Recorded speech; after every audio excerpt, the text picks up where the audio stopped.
বাইরের ওয়েদারটা দারুণ ছিল আর খেতে ইচ্ছে করছিল লুচি আর চিকেন কষা। আর আমি ঝটপট করে লুচি বেলতে বসে গেলাম। আর এখানে চিকেনটাকে আমি কেটে কেটে ছোটো ছোটো পিস করে নিই, যাতে চিকেনের ভিতর মশলাটা ভালোভাবে ঢোকে। আর আমি সবসময় চিকেন ছোটো করেই রান্না করি। লুচিগুলো সব ভেজে নেওয়ার পরে ওই কড়াই আমি গরম তেলে দিয়ে দেবো জিরে, তারপর দিয়ে দেবো শুকনো লঙ্কা, তারপর আমি গোটা মশলা যেটা রেখেছিলাম ওটা দিয়ে দেবো, আর তারপর দিয়ে দেবো পেঁয়াজ, আদা রসুন কুচি, সব কিছু দিয়ে দেওয়ার পরে আমি একটা মশলা স্পেশালভাবে মশলা বানাবো, যেটা হচ্ছে হলুদ, লবণ আর জিরে গুঁড়ো আর দিয়ে একটু জল দিয়ে আমি ওটা গুলে কিছুক্ষণ রাখবো। আর ওটা ওই মশলা কষার উপরই দিয়ে দেবো। ভালো করে কষিয়ে নেওয়ার পরে কিছুক্ষণ পরে দিয়ে দেবো সেই মশলাটা, একটু জল দিয়ে দেবো সাথে, যাতে না পুড়ে যায়।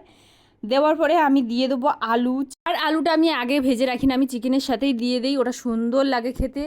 আর আমি মশলাতে একটা লেবু চিপড়ে দেবো। আর আমি আগে চিকেনেও লেবুটা দিয়েছি গন্ধটা দূর করার জন্য, মশলা দিলে আরও এতে করে ভালো টেস্ট আসে। তারপর আমরা ভালোভাবে কষিয়ে জল ঢেলে দেবো। আর এটা খেতে দারুণ টেস্ট হয়েছিল। আর ভিডিওটি ভালো লাগলে অবশ্যই এটা লাইক